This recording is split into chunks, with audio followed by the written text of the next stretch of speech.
On the night of April the 21st, 2015, Tracey Woodford was out in town in Pontypridd, Wales, having a few drinks. Things seemed innocent enough. Earlier that day, she'd had a cup of tea with family before heading out into town to buy herself a ring. Little did her family know that as they saw her headed out the door, it would be the last time they would see Tracy alive.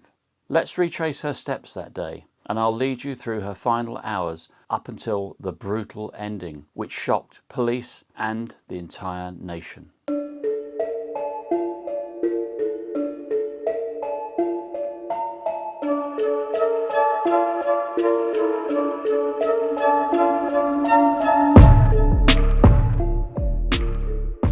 Tracey Woodford was born in 1968 in Wales. She was a kind, gentle lady, not what you would describe as a party girl by any stretch of the imagination. She had fairly simple taste in life. Family and friends, those were the things that were important to her. In fact, she still lived at home with mother Linda and brother Sean. On April the 21st, 2015, nothing seemed out of place or unusual. She was having a cup of tea with her brother. Prior to going out into town, she'd expressed the wish to go shopping and get herself a new ring.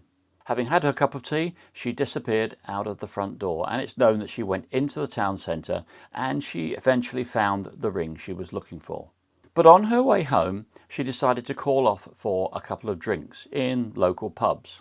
Quite usual, you might think, except that this was a little bit out of character for Tracy. She wasn't a big drinker, and it's known that she didn't tolerate alcohol that well. As the afternoon wore on into the evening, records will show that at one particular pub she was refused further alcohol because she seemed a bit unsteady on her feet. Maybe she'd had a little too much.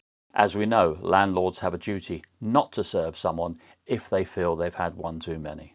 And moving on into the evening, we get to around 7:45. Tracy wandered into a local pub which was frequented by a lot of people and was quite popular. It was called the Skinny Dog. She continued to drink, and it was while she was in the Skinny Dog she was approached by a 50-year-old man who we now know to be Christopher May. He was in there having a few drinks with a couple of his mates. Witnesses would later say that Tracy appeared a little bit nervous and out of place. This might have attracted Christopher May to her. She may have seemed vulnerable and even an easy target. But as the evening wore on and a few more drinks were had, Tracy seemed to loosen up a little bit and become more comfortable with Christopher May's company and that of his friends. While they were together, they started openly flirting with one another. Witnesses said that they overheard Christopher May offering Tracy drinks if she would accompany him home. But Tracy protested that she wasn't that kind of girl. It's not something that she would normally do. But we now know that that evening Tracy did leave the pub with Christopher May. She was seen on CCTV walking along the street with him at around about 11:30 that evening in the direction of his flat. As far as I can gather from my research, this sighting on CCTV was the last time that Tracy was seen alive. And looking at the footage, she doesn't appear distressed or under any coercion. The only other thing of note is that Christopher May's neighbours recalled hearing quite a loud thud from his flat. But he was also known to be a regular drinker, and they simply assumed that he was coming home after a few drinks at the pub and he'd either fallen over or knocked something over. They didn't think anything else of it. But this is where things take a chilling turn. Tracy's family would ordinarily have expected her to return home that night, but she simply didn't. And by the following day, they were extremely worried. They'd not heard from her, they hadn't seen her, and this was completely out of character. Christopher May, meanwhile, had reported to work at a local steakhouse. But when he went in, a lot of his workmates noticed there were a lot of scratches on his face, and his manager even went to the extent of asking him what had happened. Christopher passed this off as having had an accident by dropping a pole that he'd bought to do some DIY with. Now, this seemed quite plausible, so his manager and his workmates didn't think anything else of it.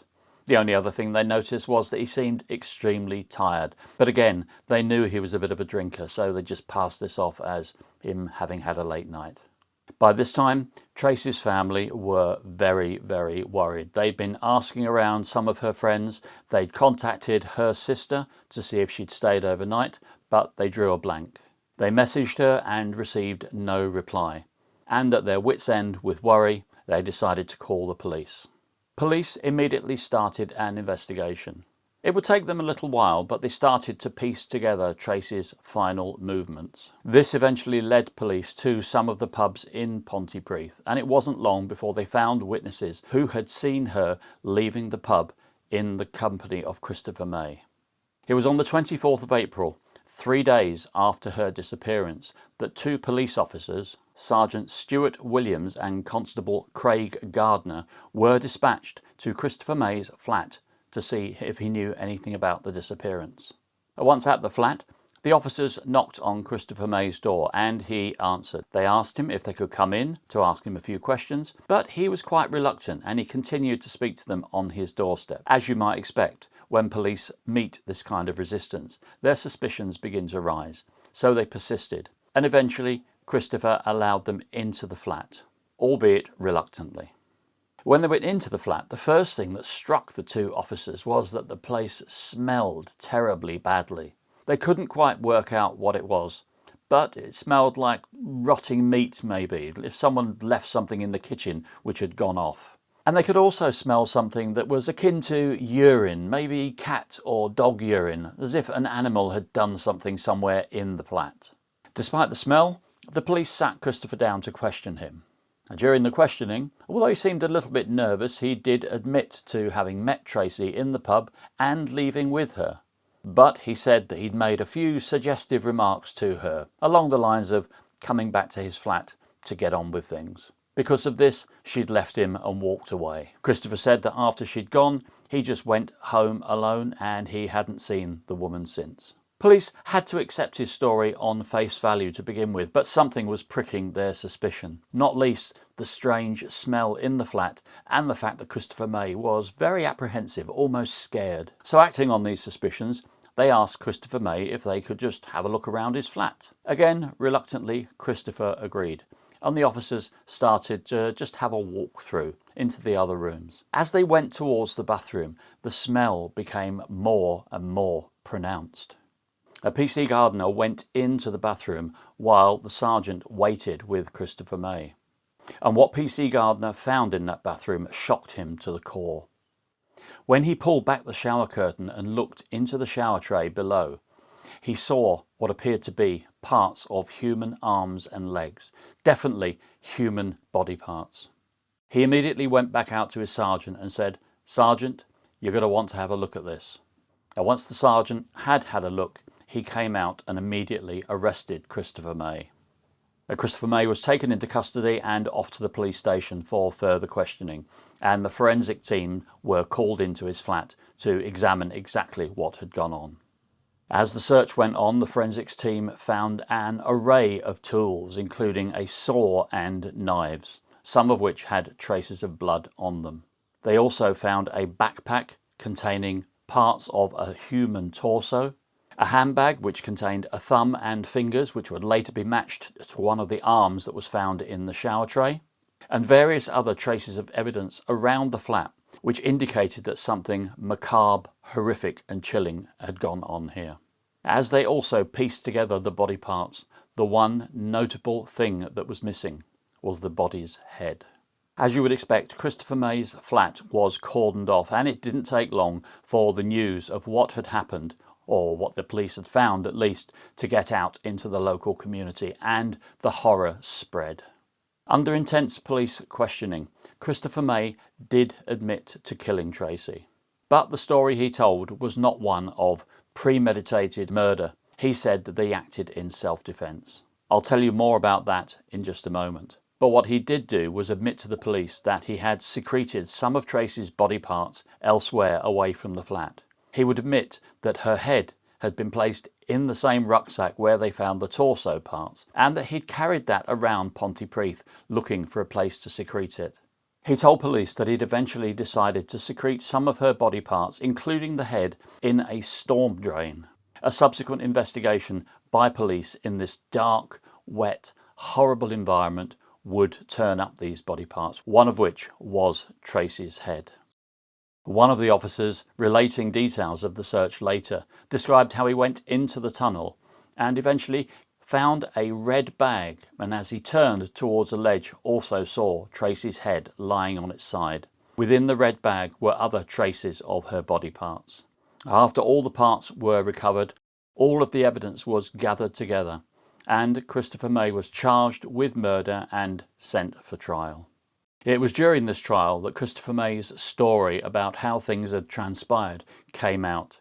He denied murder and said that he'd killed Tracy in a fit of rage because he'd woken up to find her rifling through his wallet. Once he'd found her with his wallet, he said an altercation had ensued and she'd fought him back, and it was during this that, in self-defence, he had strangled her to death. Fearful of what he'd done, he then recounted that he had, in fact, dismembered Tracy's body. This came quite easily to him because he had experience as a butcher. But he would also tell when he sobered up the following morning he felt completely sickened by what he'd done. And in panic he decided to hide the body parts. However, further forensic examination seemed to shed more light on the events of that evening. Looking at his laptop computer, there was evidence that after the estimated time of the murder, Christopher May went online to watch an extensive amount of adult content, we'll call it. An examination of Tracy's body and body parts also found traces of Christopher May's DNA both on her body and within it, and there was conjecture that he may have used her dead body to satisfy some sort of sexual deviancy or his lust. Everything stacked up against him during the trial and pointed more and more towards the fact that this murder was deliberate. It was a deliberate act by a man who had some sort of sexual deviancy or some sort of sexual motive for committing the crime. And putting everything together within the prosecution case, the fact that Tracy was dead, she'd been dismembered, Christopher May had hidden her body parts both in his flat, he'd even tried to flush some of her internal body organs down his toilet. Traces were found there by the forensic people. They put all this together and he was found guilty by the jury. And Mrs. Justice Davies sentenced him to life imprisonment with a minimum to be served of 28 years. This would make him eligible for parole in 2043 by my reckoning. By this stage he would be an old man. If he does gain parole, hopefully he will come out and not be a danger to anyone in the public. But the judge in sentencing him said that when he came out of prison he would remain on licence. So if he transgressed even in a minor way, he'd go back to jail. But of course, that sentence would not bring Tracy back. Her family were completely devastated, and the local community was shocked to the hilt. They said that this brutal, heinous act had torn the family apart, and Sean, her brother, said that he just now had trouble sleeping and was angry every day. And just as an aside, 4 years after the murder of Tracey Woodford, another lady, 38-year-old Sarah Hassel, was murdered under very similar circumstances. The major coincidence was that she was having a few drinks with her murderer nowhere other than the Skinny Dog pub. She then went home with her murderer and she was killed. There was no suggestion that either of these murders were connected, but it does perhaps suggest some of the dangers for lone women going to places where alcohol is involved and going home with men they've only just met that night. Despite this, it should be every lady's expectation that they can remain safe. Sadly, this was not the case for either of these ladies. Our sincere condolences go out to the family of Tracey Woodford and her friends who knew her. And with that final thought, I'll ask you to stay curious and stay safe, and I'll thank you for watching.